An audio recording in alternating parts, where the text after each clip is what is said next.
fam, it's your girl Miss Diva Trucker. I'm coming to you today. I wanted to do a little video just to share a story with you, okay? Sometimes people ask about, why is it that why I smile all the time. I don't seem like I let things get to me, and I wanted to share something with you of my story, okay?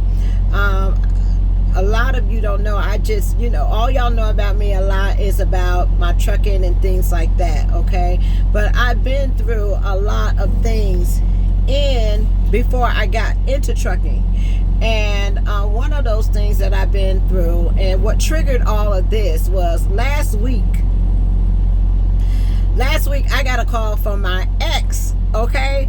Now, this person is, I haven't seen in about, I want to say 10 years, talked to in 10 years, and called me out of the blue saying, hey, Tamara, I got my CDL, and I went to school and got my CDL, but nobody will hire me, nobody will touch me because of the domestic abuse and the charges that he has had from being in a relationship with me, okay?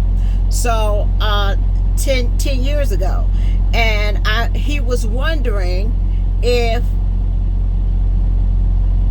I would help get him in the industry and training.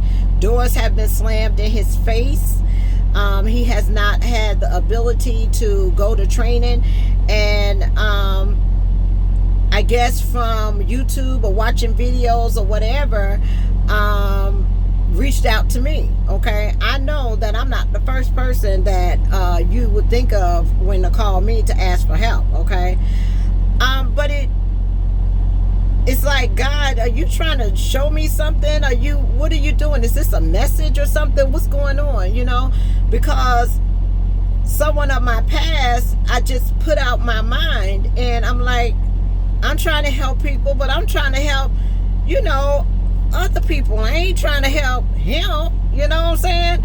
But it's like you can't pick and choose who you give your help to. It's like if somebody comes to you with help, in need of assistance, you should try to be there,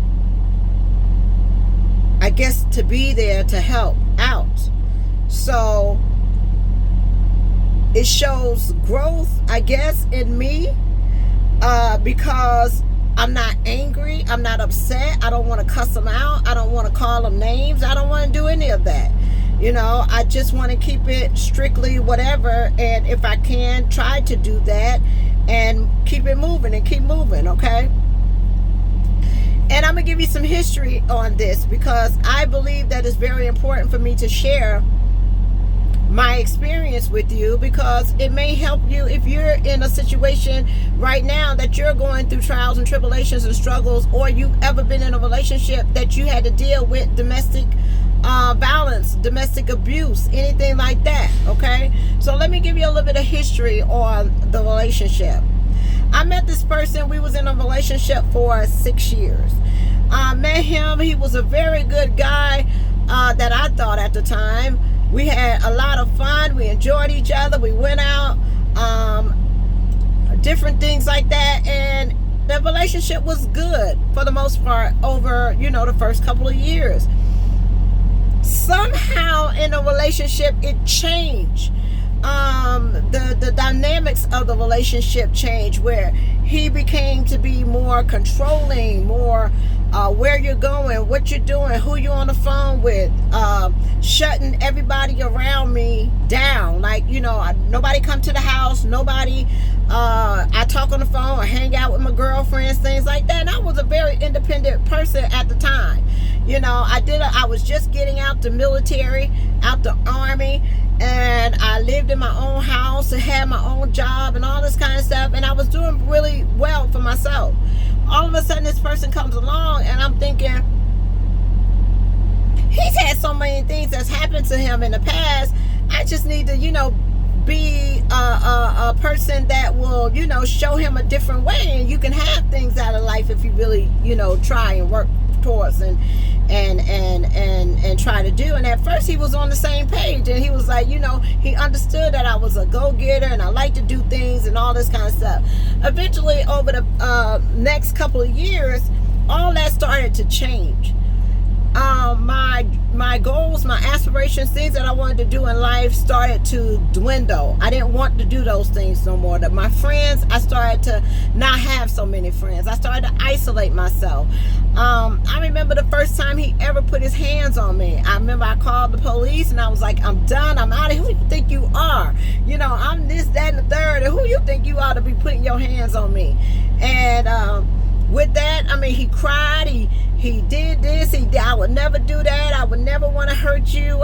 All this kind of stuff that he said, you know. So I gave him another chance. I was like, okay, maybe it was a mistake. This is not what you do. This is not who you're about. You know, go ahead and give him another chance. Everything was fine. No more problems, no more issues. Then it began to be a cycle. It began to be a honeymoon period. Then it began to be a building up a period. And then it began to be to a place where if he was frustrated, he would lash out and put his hands on me to control me, to stop me from talking, saying anything, or doing my own thing, or leaving him, or whatever the case may be, okay? That's the control he had over my life. At the time, I couldn't see it. I felt like, you know, the reason that he's acting this way is because he loves me. A man wouldn't act that way if he didn't love you. He must love you. He just want to keep you safe, want to keep you protected. That wasn't the case at all. He wanted to control. And so, you know, over the period of time, I started getting restraining orders on him, changing the locks on the doors, did all of that, okay? He would come to my job, sit outside my job, wait for me to get off. Employees would have to sneak me out the back of the entrance so he wouldn't see me leave work. And it got to be really crazy. So I decided that, you know, I wanted to end it and I don't want to be with this person anymore. But he had other plans. He didn't decide that was going to be the case. Okay. So I tried to start dating. I tried to, you know, meet other people and things like that. I remember being in a restaurant with a pastor having dinner. And I remember him coming in the restaurant and right in the middle of Chili's and saying, what is it you think you're doing? Like, he had no fear at all. Restraining order, everything, all in place. He still had no fear. So I thought this man was untouchable. I was like, the police won't keep him in jail. He won't stay away from me. What can I do? So maybe if I just stop, don't answer the phone, maybe if I just start hiding. It got to a point in my life that I couldn't even work. I was on FMLA because I couldn't even work, because I couldn't even go to work. I couldn't keep my mind focused. I couldn't answer the phones like I was doing. And I just wanted to hide. I just wanted to get away. And he wouldn't let me do that. It got to the point where I started self-medicating by drinking every day. I had to have a drink every morning. I had to have a drink all during the day. I had to have a drink before I went to bed, okay? And that's how I coped. That's how I dealt with the situation. I couldn't talk to anybody about it because I didn't feel like anybody would understand.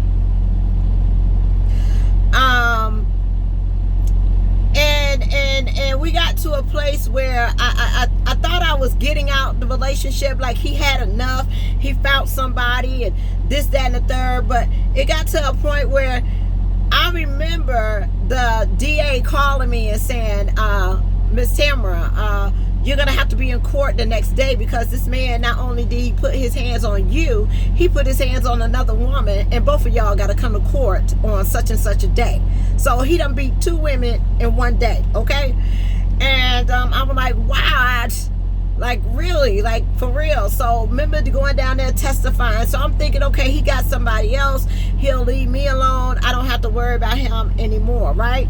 So I started trying to get myself together, started trying to get my mind back right, started trying to do things for myself, pick myself up. The last straw of the relationship was when I remember being in my house taking a shower and getting ready to go to work, and I didn't even hear him come in the door, okay? All I remember remember is the door open to my shower, and this man, he was standing there, and I remember him putting the gun to my head, okay? And the thing that he asked me was, are you ready to die? That's what he said. Are you ready to die? I'll never forget that. And at that time, I didn't scream, I didn't yell, I didn't do anything, I didn't beg for my life, I didn't do anything. I remember telling him, I'm ready to die. I'm ready to, if that's what you want to do, go ahead, because you will put me out of my misery and I don't have to worry about this anymore. You know, I'll probably be better off dead than I am alive. And he took the gun down, and he called me some kind of name and this, that, and the third. And I remember coming out the shower, putting on my clothes, and I said, you know what? I got to go to work. I got to go to work. I can't stay here. I got to work. He said, you're not going nowhere. Okay? Kept me in the house, locked up in the house for 2 days, 24 hours. I said, eventually, he said, you're not going to leave this house. You are going to die. Okay? You're not going anywhere. Because at this point in time, he knew that I was going to let somebody know that he pulled a gun on me. So I'm thinking, you know, this is the way it's going to be. This is how I'm going to go out. I had no phone. We did not have a phone in the house. All we had was cell phones. He took that away from me and just tortured me for 2 days straight. Playing with my mind, playing with this. I mean, just doing all kinds of things. A lot of it I blocked out because I choose not to remember. All I remember was I somehow got to my phone, and I sent a text because I was too afraid to pick up the phone and call the police. I sent a text and I asked, I sent it to the pastor and I asked, I said, he is here, please call the police. I sat in my bed and I waited till someone came. And this is 2 days later. He kept me in his house for 2 days. And I remember the knock at the door, and it was the police. And all I could do was something said in my mind, this is your time to run. I got up out that bed and I ran to the door as fast as I could to open the door for the police. This man grabs me by my arm as I'm headed to the door, and for the love of God, my hand slipped out of his my arm slipped out of his hand, and I was able to reach for that door. And I remember opening the door and the police was there, and I just fell down to my knees. At this time, this man turned around and he took off running. The police came in the house, gun drawn, and went after him. They found this coward hiding in my bedroom closet. Okay? And I remember when they arrested him and they walked him by me, he said these words, "Remember, I love you," as they was putting him in the police car. That was my breaking point. That was the time I knew that was a point of no return. That was my second chance. That was my time to get out. I knew that I will never see that man again. I gave the officers the gun. They took the gun down and booked him in custody. They had him on kidnapping charges and gun charges. And I think they tried to do attempted. No, it wasn't an attempt because the gun wasn't loaded. I forgot all the charges, but it was a lot of them. I went down there to the DA. The DA called me and they told me, Miss Tamara, we need to see you. It was under my maiden name then because, you know, I'm a Brock now, but it was my maiden name then. Miss Tamara, we need to talk to you because you're going to have to go to court. You're going to have to testify, this, that, and the third. I knew that this time I could not show up at court. I looked at the folder that the DA had in her arm, and it had 15 years on the folder, felony. And I said to myself, oh my God, what am I going to do? I do not want this man to go to jail for 15 years. He has kids. He has 5 kids, God, and they're small kids, and they need a father in his life, in their lives. And I'm not dead. I'm okay. And you show me I need to get out this, but I can't testify against this man for 15 years. I'm not going to be in that situation anymore. I remember writing the judge a letter and telling them, Judge, listen, hey, I know this happened to me, but he did not kill me. He did not have any bullets in the gun, because they didn't want to listen to anything that he had to say, but they would only listen to me. And they took the charges from 15 years of a felony and took it down to 5 years misdemeanor. I said, okay. I showed up at court and I took the stand and I testified and I told my truth. That first time I told my truth of everything that he had did to me. And at that time I realized that when he got on the stand to testify, he had to tell that, is he going to lie about it as he always did and denied it and said I was making it up? Or was he finally going to admit to what he did?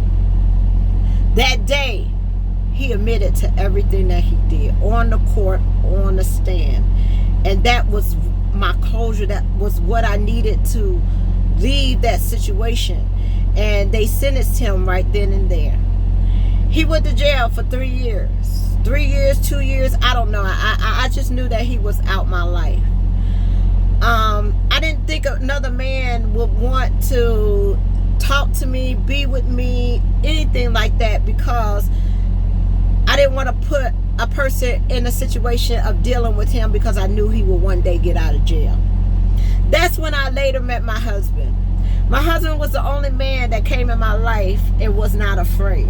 He not only taught me, well, he wasn't afraid, he taught me how to not be afraid.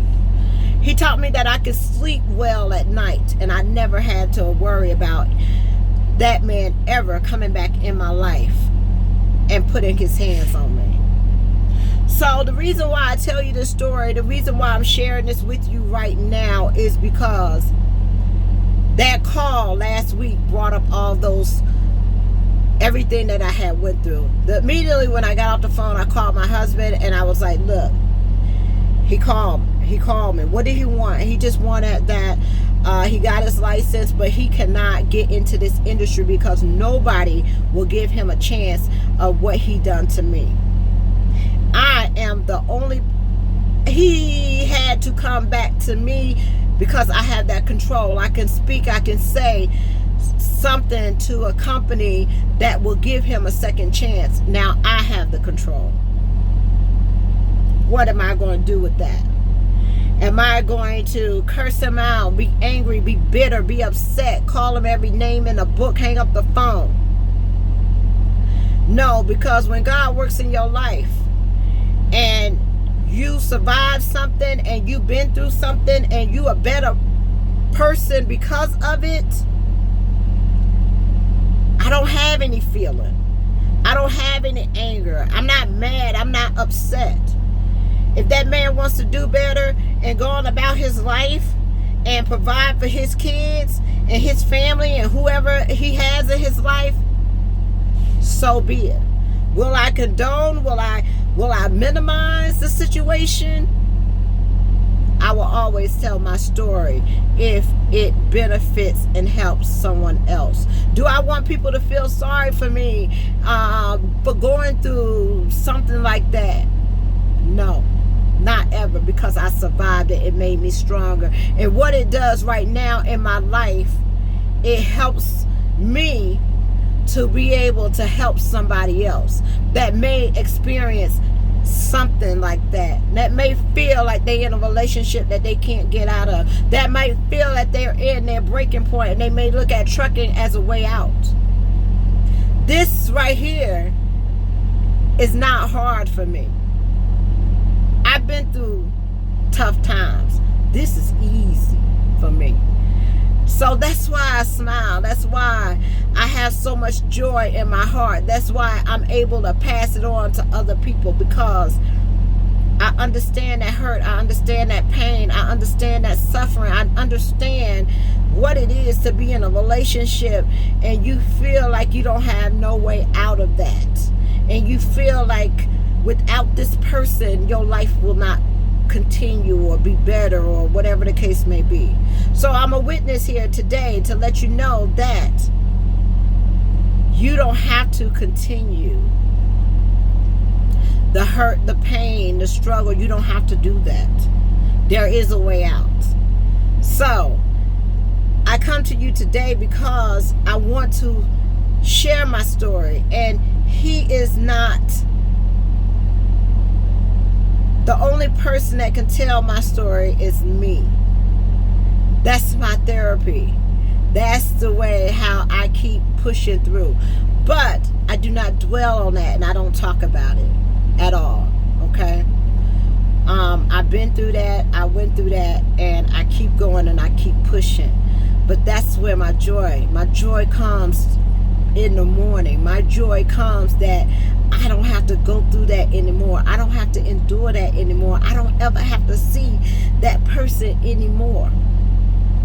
So will I extend the olive branch and help somebody get into this industry that needs my help, that put a gun to my head? That's to be determined. I always have to talk to my husband about stuff like this because he knows my heart. He knows what I will do. He knows what I will do. But he knows that his job is to protect. And he doesn't feel the same way I do. Okay?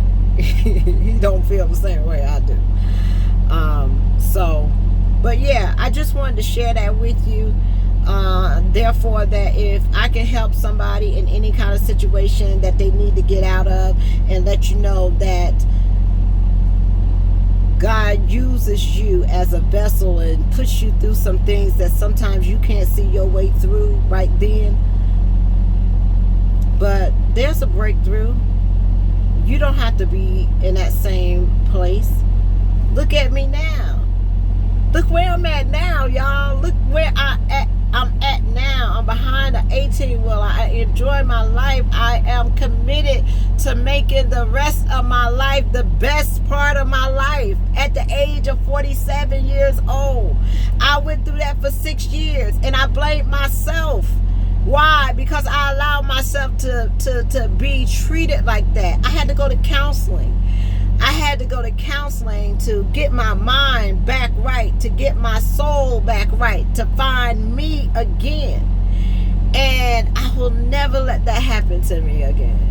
So that's why I share my story. I got to go, y'all. I'm on my way I'm in Pennsylvania, but I only got a couple more hours to drive. But I wanted to share that message with you. I hope it inspires and touch somebody's life, that if they happen to be going through something right now, whether it's a relationship, whether it's financial, whatever the case may be, God will bring you through that and will turn your frown upside down into a smile. So give me 1 second, and I want y'all to sing this with me. If y'all know the song, y'all ready? Y'all ready?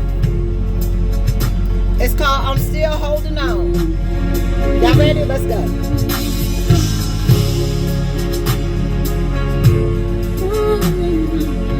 Sing with me, sing with me.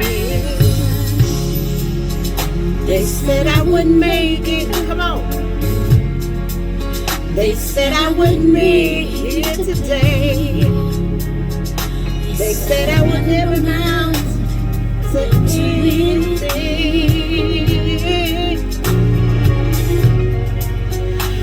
But I'm glad to say that I'm on my way, and I'm growing more and more each day.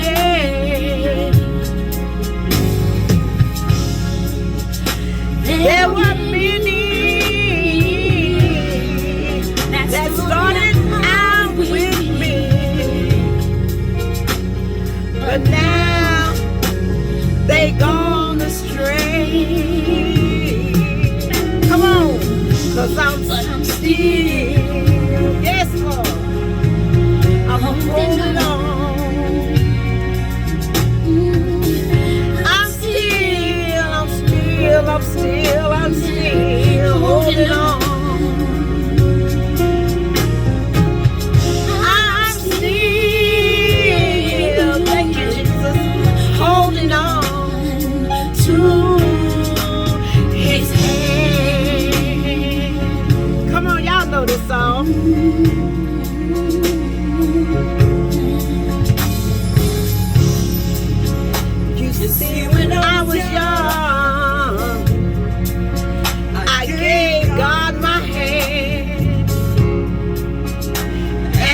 to lead the way.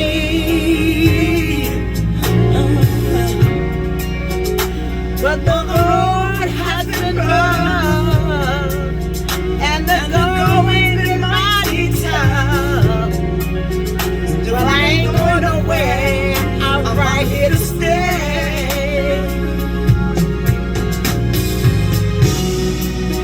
Oh, I've been talked about, and oh, I've been criticized.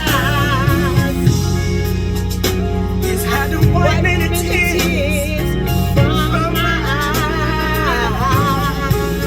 Hey, yes, but I still, come on, holding on. Amen. I'm still holding on. I'm still holding on to his hand. Through all trials and tribulations, I'm still holding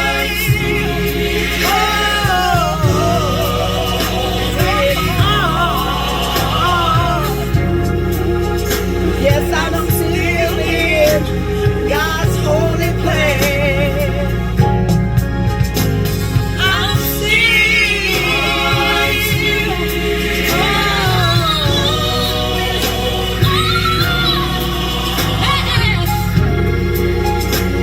and I'm bound for the promised land. Oh, I'll never let go.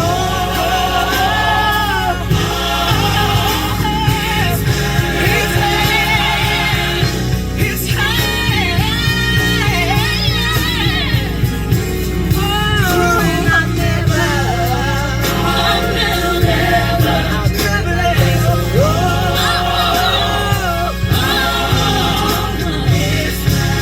His hand.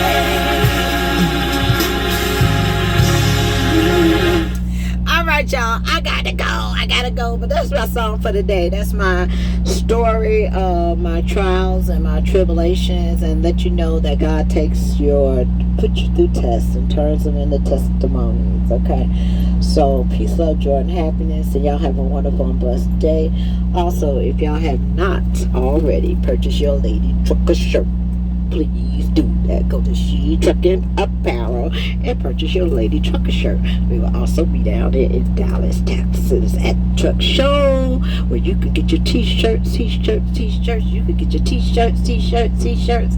Okay, so make sure you support Sheree, a female driver out here in the industry that is building her brand, building her empire, and she's just out here doing the thing, just doing the thing. But yeah, other than that, y'all, that's it. I gotta go. I'll talk to y'all later. I'm in Pennsylvania. I got delivery tonight. And other than that, peace, love, joy, and happiness. And y'all have a wonderful and blessed day. Bye.